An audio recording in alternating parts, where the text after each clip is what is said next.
નમસ્કાર વિદ્યાર્થી મિત્રો. વક્રતુંડ મહાકાય સૂર્યકોટિ સમપ્રભ નિર્વિઘ્નમ કુરુ મે દેવ સર્વકાર્યેષુ સર્વદા. સર્વ કાર્યોને સફળ બનાવનાર શ્રી વિઘ્નહર્તા ગણપતિજીનું નામ લઈને આજના આ સેશનની શરૂઆત કરીએ. આજે આપણે ગાલા અસાઇનમેન્ટના ગુજરાતી વિભાગમાં પ્રશ્નપત્ર 2 જેનો વિભાગ એ છે તેની શરૂઆત કરીશું. વિદ્યાર્થી મિત્રો, ગુજરાતીના પેપરમાં ખાસ તમારે જોડણીની ભૂલનું ધ્યાન રાખવાનું છે, અક્ષરનું ધ્યાન રાખવાનું છે. નવા પ્રશ્ન છે, નવો સેશન ચાલુ થાય છે તો નવા પેજ પરથી જ ચાલુ કરવું.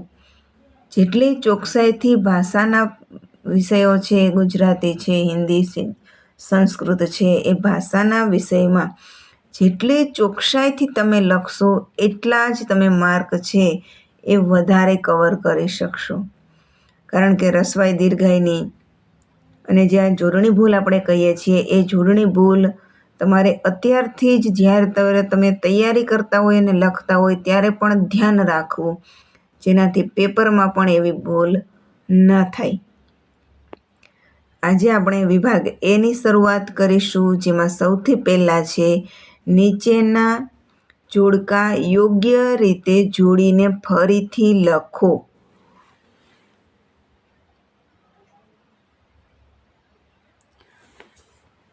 કૃતિ એની સામે સાહિત્યનો પ્રકાર છે.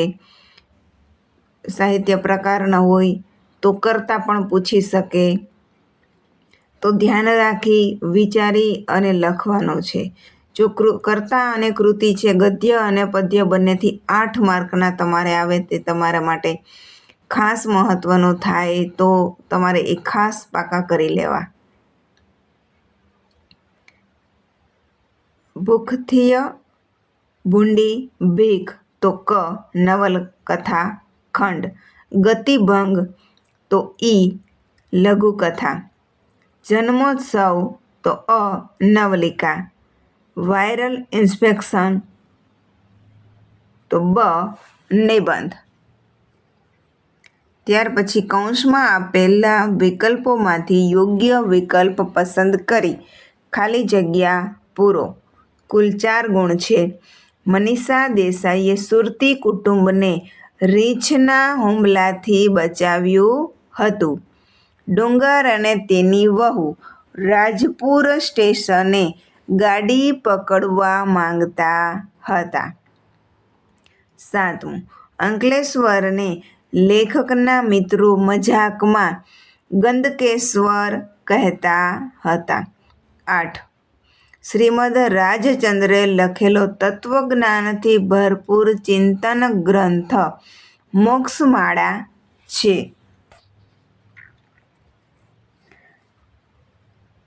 નીચે આપેલા પ્રશ્નોના એક વાક્યમાં ઉત્તર આપો. માતાયાન કયા ઘાટ ઉપર આવેલું છે? તો માતાયાન જોજીલા ઘાટ ઉપર આવેલું હતું. 10મો પ્રશ્ન. આંબા પટેલને એમના મામાએ કઈ બાબતની ભલામણ કરી મનનો ભાર હળવો કર્યો હતો? ઉત્તર. આંબા પટેલને એમના મામાએ પોતાની જુવાન દીકરીની સગાઈ એટલે કે સગપણની ભલામણ કરીને મનનો ભાર હળવો કર્યો હતો. નીચે આપેલા પ્રશ્નોના 3-4 વાક્યમાં ઉત્તર લખો. ગમે તે 2 લખવાના છે. તમને જે વ્યવસ્થિત આવડતો હોય, જે સારી રીતે લખી શકો એમ હોય એવા 2 તમારે લખવાના. લેખક ગુણવંત શાહના મતે ડૉક્ટર પાસે ક્યારે જવું જોઈએ? ઉત્તર છે લેખક ગુણવંત શાહના મતે જ્યારે પોતે નિરોગી સ્વસ્થ હોય ત્યારે જ ડૉક્ટર પાસે જઈ લોહી, કાર્ડિયોગ્રામ અને બીજી બાબતોની ચકાસણી કરી લેવી જોઈએ. ડૉક્ટર પાસે પોતાના આરોગ્ય સંબંધી સલાહ સૂચનો મેળવી લઈ એ પ્રમાણે જીવનશૈલી રચવી જોઈએ. ડૉક્ટર રોગની જાળવણી માટે નથી પણ આરોગ્યની જાળવણી માટે છે. 12મું, રાજકોટ છત્રી લેવા જવાની વાત સૌને મૂર્ખામી ભરી લાગતી હતી, કારણ કે અમદાવાદથી છેક રાજકોટ જવાના બસ ભાડાના ઓછામાં ઓછા 250 રૂપિયા થાય તેમ હતા. ઉપરાંત રિક્ષા ભાડા તેમજ ચા પાણી નાસ્તા વગેરેનો વધારાનો ખર્ચ ઉમેરીએ તો 300-350 રૂપિયા થઈ જાય. આથી રાજકોટ છત્રી લેવા જવાની વાત સૌને મૂર્ખામી ભરી લાગતી હતી. વિદ્યાર્થી મિત્રો, મારી આ ચેનલને લાઈક કરજો, શેર કરજો અને સબસ્ક્રાઈબ કરજો. 13મો છે, લેખકની મુસાફરી કઈ રીતે યાત્રા બની રહેતી? ઉત્તર, લેખકની મુસાફરી એમને માટે યાત્રા બની રહેતી કારણ કે દરેક મુસાફરીમાં તેમની તમામ વૃત્તિઓ ઠરીઠામ થઈ જતી, ડાહીડમરી બની જતી. તેમને સૌંદર્યના અસ્તિત્વની શ્રેષ્ઠતા અને ભવ્યતા બંનેનો નજીકથી બારીક અનુભવ થતો. એમાં તેમનું પોતાનું અસ્તિત્વ ધીમે ધીમે નાનું થઈને સાવ ઓગળી જતું અનુભવાતું હતું. નીચે આપેલા પ્રશ્નોના 10-12 વાક્યમાં મુદ્દાસર ઉત્તર લખો. આમાં પણ કોઈ પણ 2 લખવાના છે.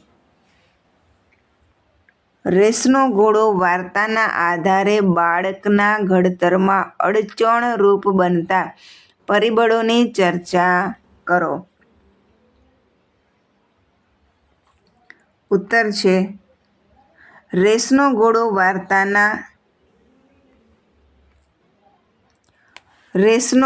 વાર્તામાં સંજય, નીનાબહેનના પુત્ર અંકિત તેમજ વિનુકાકા, મંજુકાકીના પુત્ર સૌરભના શિક્ષણ ઘડતરની વાત લેખકે સરસ કથાગૂંથણી દ્વારા સ્ફુટ કરી આપી છે. વિનુકાકા પોતાના પુત્ર સૌરભની સાથે અંકિતને પણ રેસના ઘોડાની જેમ શિક્ષણની સ્પર્ધાત્મક રેસમાં જોતરે છે. ખુદ મંજુકાકીને પણ અંદેશો છે કે એમના પતિની આક્રમકતા સૌરભના વ્યક્તિત્વને કુંઠિત કરી નાખશે. નીનાબહેન સિફતપૂર્વક અંકિતને પોતાની તરફ લઈને એનું બાળપણ એને પાછું મળે એ માટે ઘટતું બધું જ કરે છે. આમ 2 બાળકોના ઘડતર માટે લેખકે 2 અલગ અલગ પરિસ્થિતિનું નિર્માણ કર્યું છે. વિનુકાકા સૌરભને રેસના ઘોડાની જેમ એમના સ્વતંત્રતા અને બાળપણને ભોગે પોતાના વિચારો લાદીને ડોક્ટર બનાવે છે. સૌરભ પાસે પૈસા છે પણ મા બાપ માટે પ્રેમ, સમય કે ફરજ નથી. બીજી બાજુ નીનાબહેન અંકિતને એના સ્વતંત્રતા અને બાળપણ આપીને મા બાપ તરીકે કરવું જોઈએ એ બધું જ કરે છે. તે સારો માણસ બને છે, પરિવાર સાથે રહે છે, પ્રેમ, સમય ને ફરજ બજાવીને કુટુંબ તેમજ સમાજને ઉપયોગી થાય છે. લેખકે વિનુકાકાના પાત્ર દ્વારા બાળકના ઘડતરમાં અડચણરૂપ બનતા પરિબળોનું નિરૂપણ નવલિકા સ્વરૂપે કર્યું છે. 15મો પ્રશ્ન, ભૂખથી ભૂંડી ભીખ વાર્તાના આધારે કાળુની મનોવ્યથા આલેખો. ઉત્તર છે માનવીની ભવાઈ નવલકથાના મુખ્ય 2 પાત્રો કાળુ અને રાજુ છપનિયા દુકાળની કારમી પરિસ્થિતિમાં ટકવા ડેગડિયા આવ્યા છે. ખેડૂત કાળુ સ્વમાની અને ટેકીલો જીવ છે, પણ આ દુકાળે કાળુના સ્વમાન, ગુમાન અને આત્માને જાણે તહસ કરી નાખ્યા છે. ભીખ માંગવી એ કાળુના સ્વભાવમાં નથી.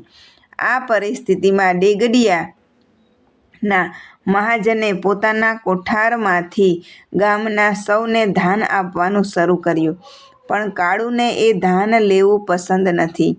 એ જાણે છે કે મહાજનના કોઠારમાં અમારું જ ધાન હોય, એની સામે હાથ લંબાવવાનો,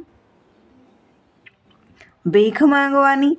રાજુ સમજાવે છે, પણ સ્વમાની તેમજ ટેકીલો કાળુ કંઈ જ ગણકારતો નથી.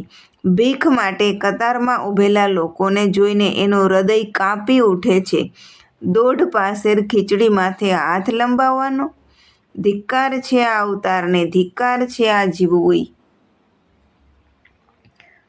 સ્વમાની કાળુએ સુંદરજી શેઠ એક ઉપાય સૂચવતા ઓટલા ઉપર ઝાડુ ફેરવવાનું તેમજ મુખિયાજીના ગાદી તકિયા પાથરવાનું કામ સોંપે છે, જેથી મફતનું અનાજ લીધું નથી એટલો સંતોષ રહે.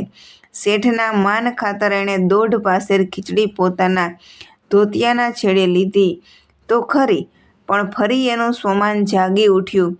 એને થયું, આ તો બાવાના બેય બગડ્યા જેવો ખેલ થયો. ટેક પણ ન રહી અને મરવા જેવું થયું. આમ કાળુની વેદના તેના વાણી અને વર્તનમાં સતત ટપકતી રહે છે. ચિત્તભ્રમ થતાં એ કહે છે કે ભૂખ ભૂંડી નથી, પણ ભૂખથીય ભૂંડી ભીખ છે.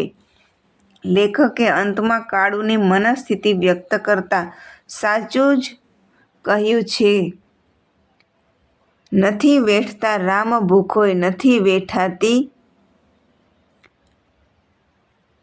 ને આ ભીખોય. માટે ઝીંકવા માંડ. પણ મકાનનો ઓટલો ચડતાં ખુદ કાળુ જ ઝીંકાઈ પડ્યો. પછી એ તો ગરમ વિચારોને લીધે ભૂખનો માર્યો કે ગમે તે કારણે હોય.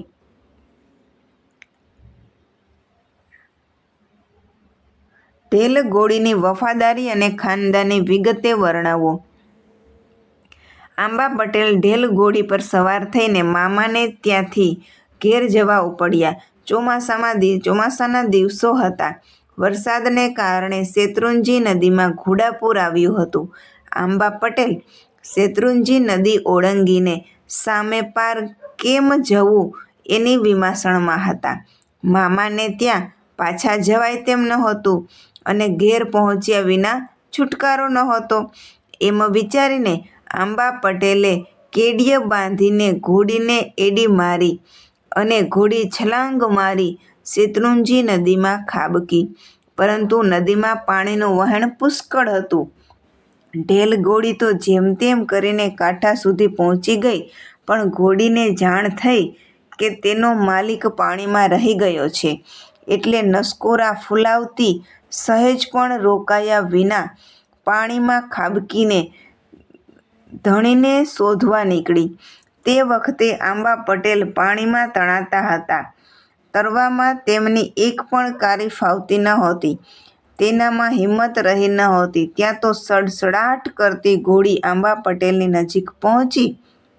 ઘોડીને જોતાં જ આંબા પટેલમાં હિંમત આવી અને સઘળી તાકાત એકઠી કરીને ઘોડીને વળગી પડ્યા. ચતુર ઘોડીએ પાણીમાં પંથ કાપવા માંડ્યો. પાણીમાં ફંગોળાતી ઘોડી મહા મુસીબતે નદીના કાંઠે આવી. આમ જાતવાન ઢેલ ઘોડીએ પોતાના ધણીનો જીવ બચાવ્યો. ઘોડીએ સંકટ સમયે પોતાના ધણીને બચાવીને તેના પ્રત્યેની વફાદારી અને ખાનદાની દર્શાવી. વિદ્યાર્થી મિત્રો, મારી આ ચેનલને લાઈક કરજો, શેર કરજો અને સબસ્ક્રાઈબ કરજો.